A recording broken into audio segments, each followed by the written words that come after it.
चलो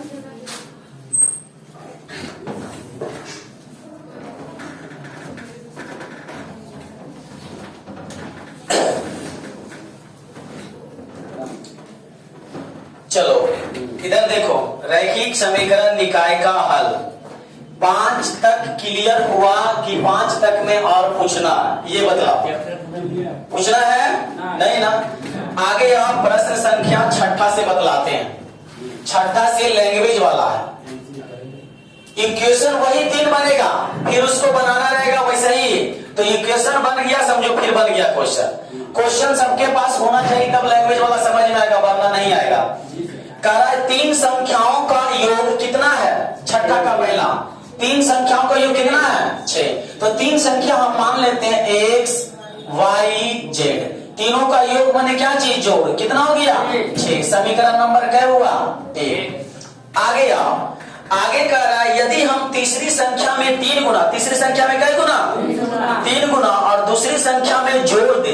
तीसरी संख्या क्या है? तीसरी संख्या z है ना? इसमें कैसे गुना करेंगे हम? 3 से गुना कर दिए, और दूसरी संख्या में क्या कर रहा है? जोड़ देने के लिए दूसरी संख्या में जोड़ दिए, तब हमें क्या प्राप्त होता है बतलाओ? तो हमें 11 प्राप्त होता है। 11 प्राप्त हो गया। समीकरण नंबर क्या हो गया? 2। फिर से तीसरी संख्या में कहा 3 गुना करने के लिए 3 गुना कर दिए। तीसरी संख्या 1 से कि भाई की जेड है? जेड। तो हमने जेड में क्या गुना किया? 3 से।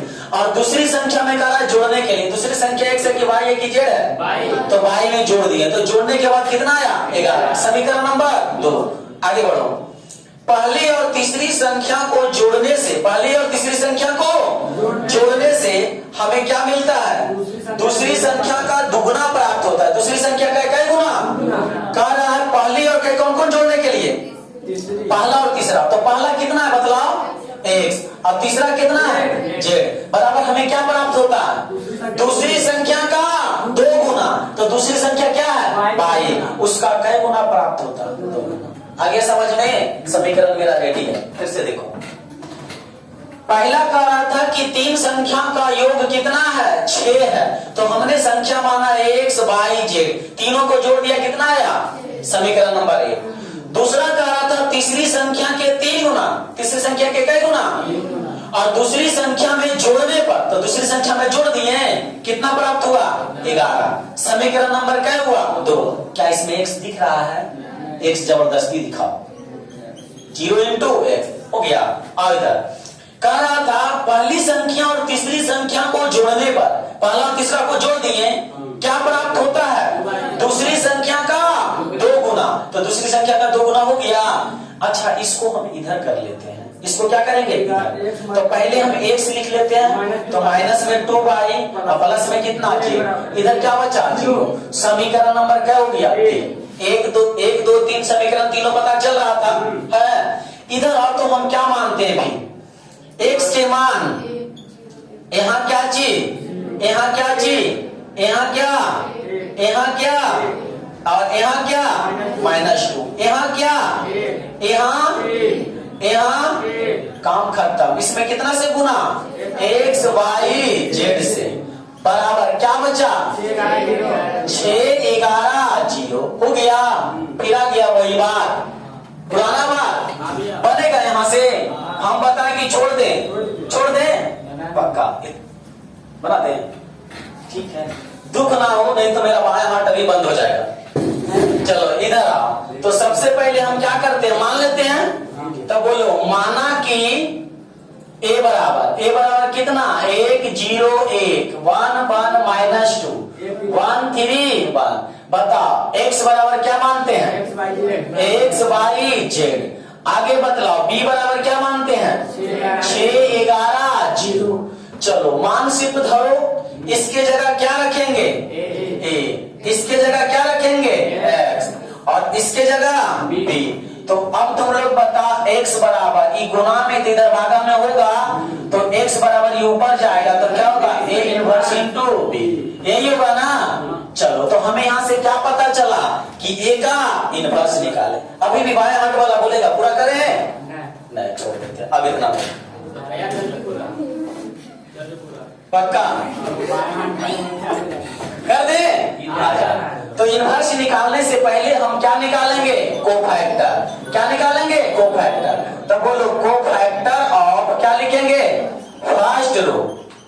तो बता फर्स्ट रो एक का कोफैक्टर बोलेगा, सामने का रो कॉलम ढकेगा तो क्या बचेगा? 1 माइनस 2 3 और 1। बताइए प्लस में होता है कि माइनस में? तो लिखेंगे माइनस। सामने का रो कॉलम ढकेंगे 0 1, बोलो 0 1 3 1 3 1। ये किसमें होता है? प्लस में कि माइनस में? प्लस में। सामने का रो कॉलम ढकेगा 0 1 1 माइनस 2, 0 1 1 माइनस 2। चलो इसका मान निकाल लो। 1 गुने 1 1, 3 दूनी प्लस शो कैसे हुआ समझ में आया? क्योंकि यहाँ माइनस इसलिए माइनस माइनस प्लस। ये गुना करेंगे 0, ये गुना होगा -3, इधर गुना करो -2, ये हाँ ये क्या हो जाएगा? 0। आगे बदलाव कितना आ गया? 6 1 7। ये कितना आएगा? Minus minus +3। ये कितना आएगा? -1। काम खत्म। फर्स्ट रो का कोफैक्टर निकल गया। अभी भी बोलेगा पूरा करें कि छोड़ दें? अब छोड़ दें। चलो अब इतना लिखो, इसको आगे कर ले। अब आओ सेकेंड नंबर इसका देखो।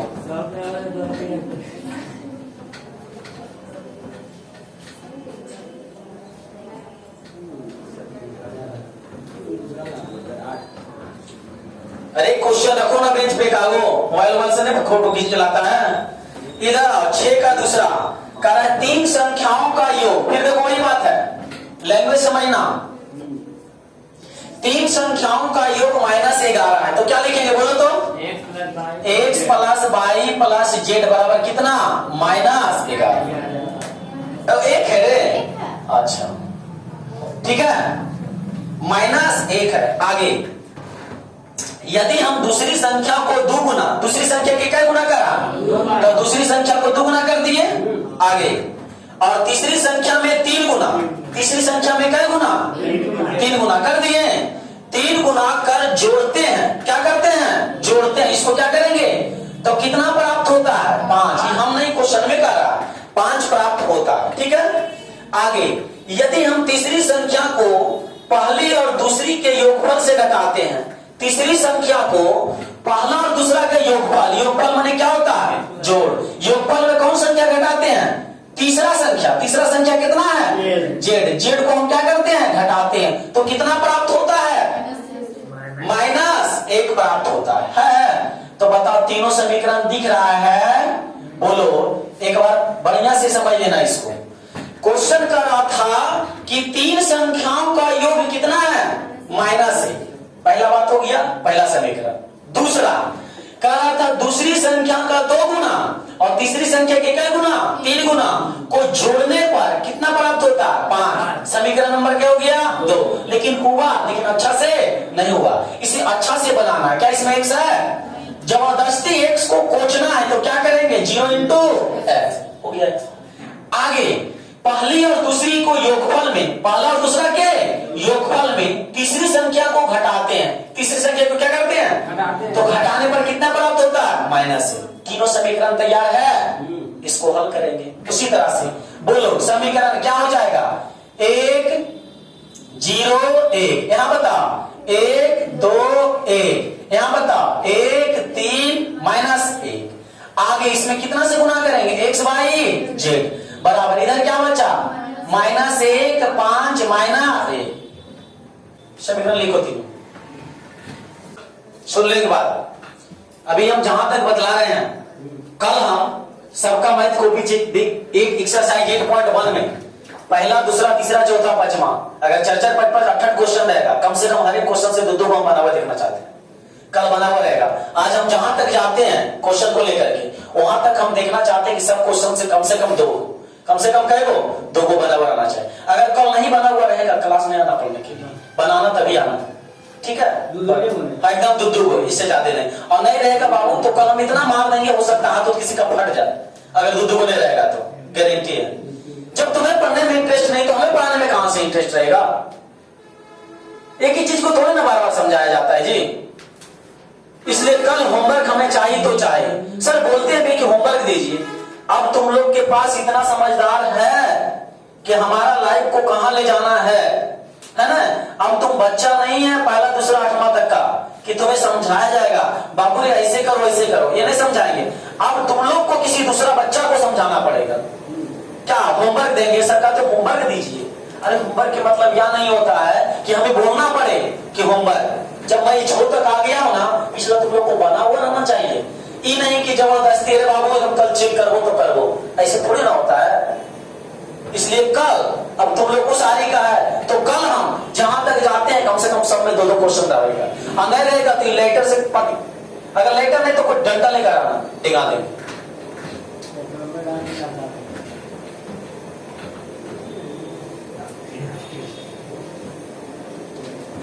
आगे आओ। 6 का दूसरा समीकरण बताते हैं, तीसरा। अच्छा, इसमें भी किसी को खराब लगता है कि अभी हम सिर्फ समीकरण बना के छोड़ देते हैं, पूरा नहीं करते हैं, तो किसी को लगता है कि भैया इसको पूरा कीजिए। हाँ, वैसा विद्यार्थी बोलेगा जो रेगुलर आता है, ये नहीं कि 2 दिन 3 दिन छोड़ के आएगा कहेगा पूरा बताइए।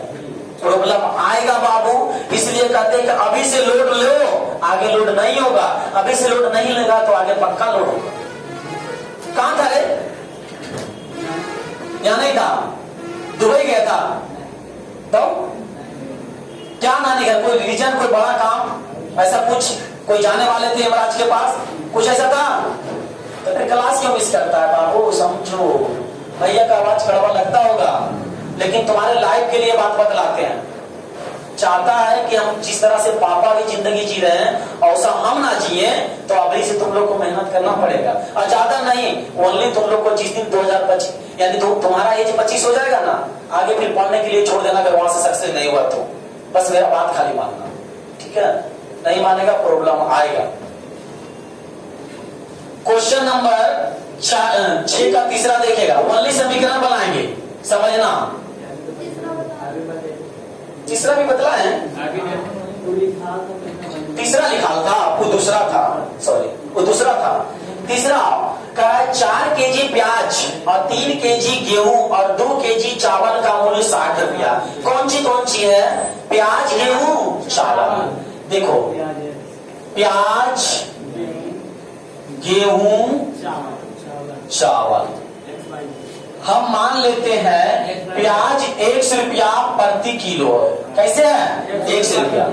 गेहूं है Y रुपया प्रति किलो और चावल है Z रुपया प्रति किलो, ठीक है? अब कोई व्यक्ति विनोदवा गया बाजार, कहा कि 4 किलो प्याज दीजिए। क्या दीजिए?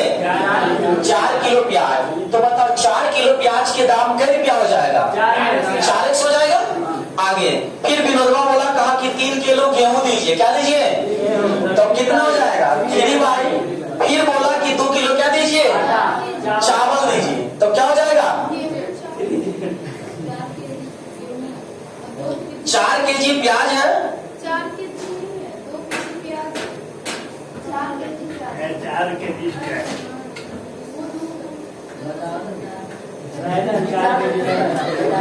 4 केजी क्या चीज है? प्याज है, ठीक है? और 3 केजी क्या चीज है? गेहूं है। कोई दिक्कत है तुमको? तो 3 भाई हो गया। आगे और 2 केजी क्या चीज है? चावल है। तो कै जेड हो जाएगा? 2 जेड। कै जेड? 2 जेड। जब इतना खरीदा ना तो दुकानदार को दिया कै रुपया? तो 60 रुपया का मतलब सबको पैसा जोड़ के दिया होगा। कोई दिक्कत है? तो समीकरण नंबर क्या हो गया? अब विनोदवा के बारी खत्म। अब आया के अब किसका बारी आएगा? बोलो। रामू के बारी आएगा। किसका बारी? रामू। रामू बाजार गया, वो 2 किलो क्या लिया? प्याज। तो 1 किलो का 100 रुपया, तो 2 किलो का 2x। और 4 केजी क्या लिया? गेहूं। तो क्या भाई? 2 भाई। फिर बोल लिया 6 केजी क्या लिया? चावल। तो क्या भाई? 6 भाई। तो हाँ 6 जेड हो जाएगा। क्या हो जाएगा? 6 जेड। तो बताओ कै रुपया ही दिया?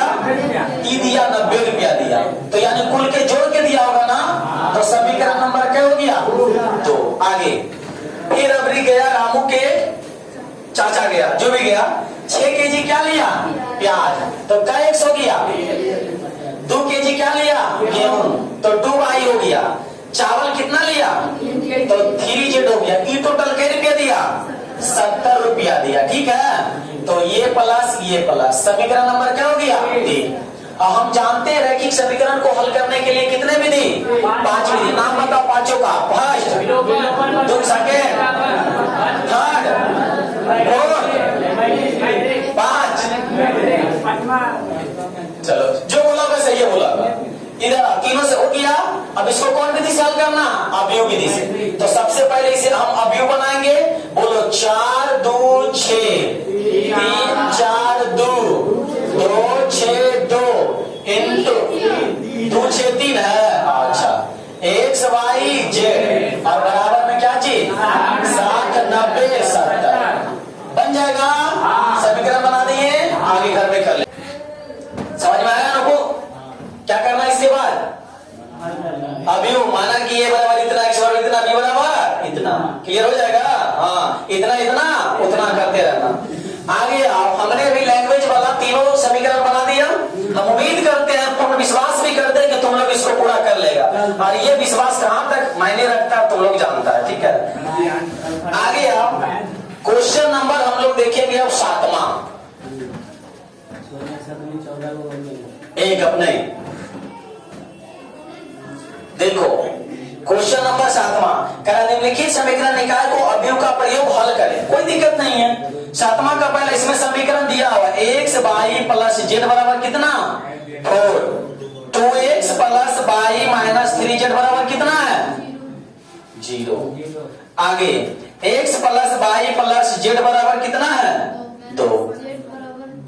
ठीक लिखे x plus y plus z बराबर क्या लिखे 2। ठीक है अब इसको हल करना अवयव विधि से। बाबू इधर देखो क्या लिखेंगे 1 2 1 माइनस 1 1 1 1 माइनस 3 1 गुना कितना से करेंगे x y z बराबर क्या आया 4 0 2।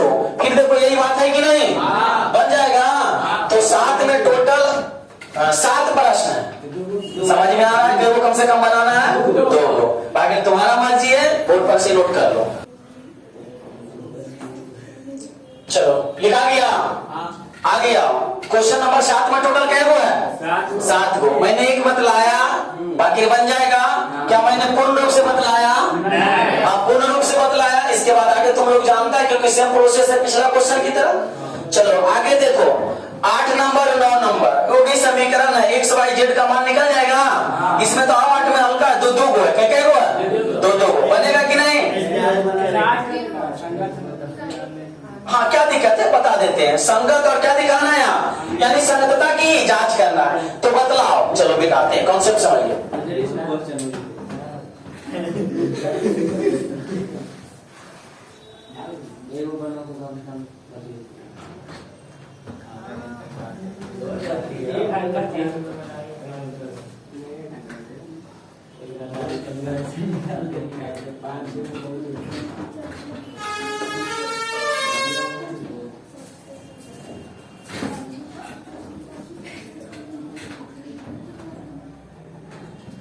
चलो इधर देखो 2 चर वाले रैखिक समीकरण 2 चर वाले रैखिक समीकरण a1 x plus b1 y plus बोलो c1 बराबर क्या चीज 0। दूसरा a2 x plus b2 y plus c2 बराबर क्या चीज समीकरण नंबर 1 समीकरण नंबर 2। बाबू गर्दा छोड़ा के तुम लोग पढ़ा था कि कब संगत होता है कब असंगत होता है कब संपाती होता है कब प्रतिच्छेदी होता है। क्लास 10th में पढ़ा था कि नहीं पढ़ा था बोलो।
चलो इधर आओ, रैखिक समीकरण का है, दो रैखिक समीकरण दिया और रैखिक समीकरण का समीकरण इतना तथा इतना, दो समीकरण है।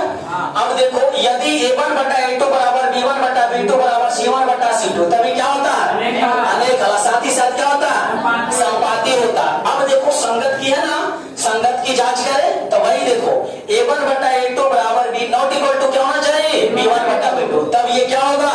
संगत। और साथ ही साथ इसका कौन सा हल होगा? अद्वितीय। और क्या होगा ये साथ ही साथ? प्रतिच्छेदी होगा। इसके बाद बताओ यदि a1 बटा a2 बराबर b1 बटा b2 not equal to c1 बटा c2, तब ये क्या होगा? असंगत होगा। साथ ही साथ इसका कोई हल नहीं होगा। और ये क्या होगा? समानांतर होगा। यानी समानांतर, ये कहने का मतलब किसका समीकरण है? किसका समीकरण है? रैखिक समीकरण, यानी रेखा का समीकरण है। ठीक है, तो ये इतना बात क्या क्लास 10th में पढ़ा था, नीचे लिखा हुआ है भी देखो। ये 10th एग्जाम के लिए 10 मार्क्स पक्का इसमें आता भी है 10 मार्क्स से। इतना नहीं है, इसके पहले कॉन्सेप्ट है जिसमें विवेचक पढ़ा था। देखो तुम विवेचक पढ़ा था, ये पूरा मिला के अगर जिस दिन इससे 10 नंबर ना दे तुम कहना कि भैया आप झूठ बोल रहे थे। ठीक है, इससे 10 नंबर आ जाता है। अभी आप लोग सिर्फ इतना बात नोट करेंगे, ये हाँ बिल्कुल जरूरी है।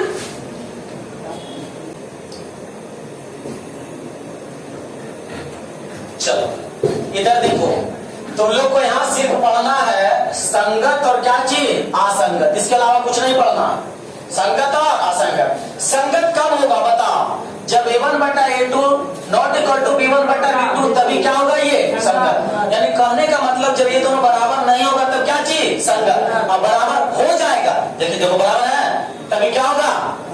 असंगत। तो कोई दिक्कत है? सीधा एक शब्द में याद रखना, बोलो a1 बटा a2 बराबर b1 बटा b2, अगर बराबर है तभी क्या होगा? असंगत। क्या होगा? असंगत। हाँ, और जब ये a1 बटा a2 not equal to b1 बटा b2, तभी क्या होगा बता? कब क्या होगा? संगत। बस ये इतना देखना, बाकी कुछ नहीं देखना।